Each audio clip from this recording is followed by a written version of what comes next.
Les relations personnelles sont toujours importantes dans la politique pour mieux comprendre qui aime qui est proche à qui, pourquoi est-ce qu'ils sont proches, quelle est la relation qui existe. J'ai toujours pensé que la vie est trop courte pour laisser aller les relations personnelles.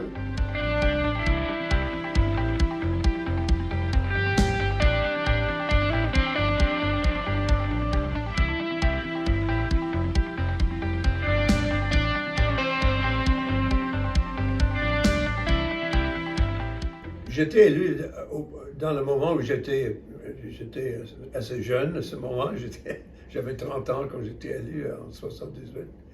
Et j'étais toujours fasciné par la politique québécoise, qu'est-ce qui arrive, quel est le moment. J'étais dans la foule au moment où le général de Gaulle a déclaré que vive le Québec libre, au moment d'Expo 67, j'étais là, que je me souviens très bien. Et j'étais élu et je suis devenu député juste au moment où la question du Québec dans la fédération était, encore une fois, était au centre de nos débats à Ottawa, mais surtout partout, hein, parce que les choses changeaient chaque jour. Et je me souviens très bien la journée de l'élection de M. Lévesque, c'était un moment très important. J'ai fait un effort comme député et c'était à la suggestion de M. Davis. Parce que M. Davis était le premier ministre, mais il était toujours intéressé, très intéressé, dans la politique en général. Alors, quand j'étais élu, il m'a téléphoné. Je ne connaissais pas vraiment, mais il a décidé d'aller, félicitations, très heureux que vous êtes là comme député, jeune homme.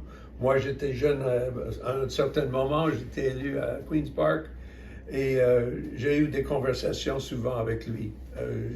Je suis venu à Queen's Park pour le visiter. Et au commencement, il a suggéré très fortement que je prenne le temps d'aller voir M. Lévesque. J'ai dit, ben écoute, je suis un simple député. Il a dit, non, il faut y aller, il faut parler avec. Il faut comprendre, il faut continuer de discuter, de bavarder. Alors, je suis allé au Québec, la ville de Québec, pour rencontrer M. Lévesque. Et puis, il a insisté de bavarder plutôt en anglais qu'en français, ce que j'ai trouvé intéressant. Mais lui, il était fasciné par la politique américaine. Alors, j'étais député fédéral pendant le patrimoine de la Constitution, les débats constitutionnels, tous les efforts à Ottawa. Et naturellement, quand je suis venu à Toronto, je verrai les gens qui étaient ici, comme vous dites, physiquement.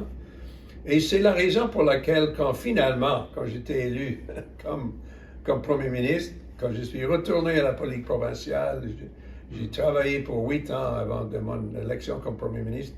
J'ai insisté de nommer quelqu'un pour établir un bureau ontarien au Québec pour qu'on puisse avoir une relation plus proche avec la province. Et naturellement, les choses avaient changé. M. Bourassa a été Premier ministre.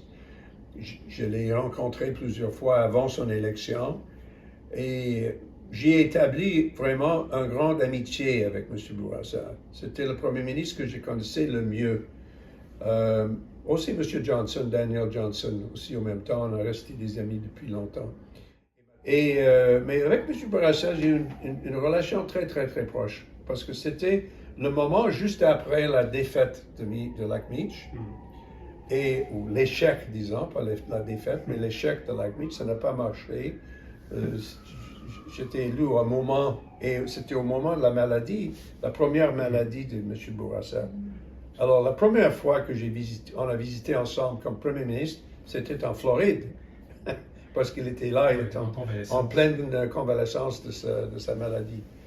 Mais on a bien discuté franchement la situation. Il m'a donné beaucoup de conseils sur les travails difficiles, les décisions difficiles qu'on a comme Premier ministre. Il était très au courant de notre situation économique et financière, etc., parce qu'il était fasciné par tout ça.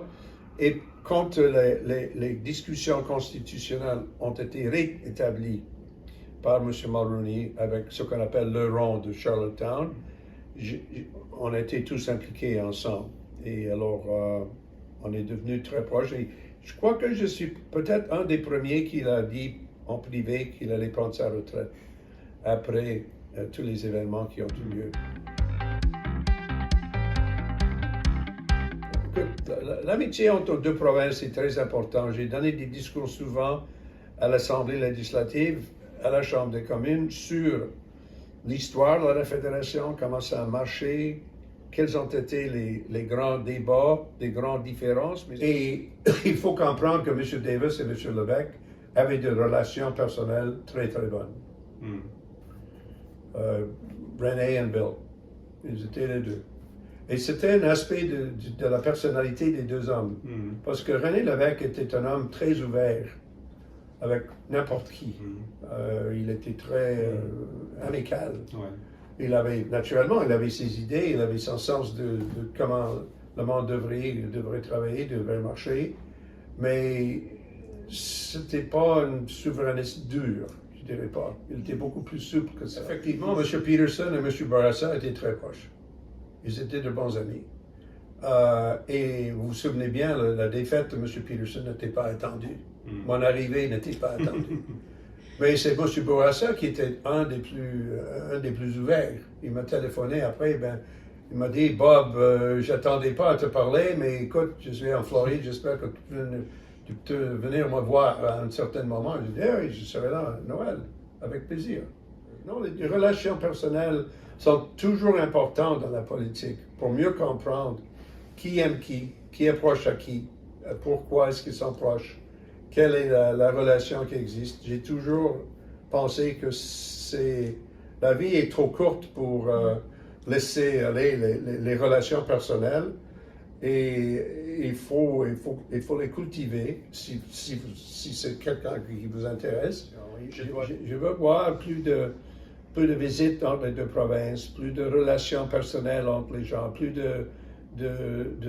d'efforts à vraiment encourager le français dans nos écoles, les possibilités de mieux comprendre exactement la culture, comment ça change, la musique, tout ça, de plus en plus. Pour moi, c'est un aspect qui n'est pas tout à fait là à ce moment, parce que les populations changent, la base change, mais nous devons toujours l'encourager.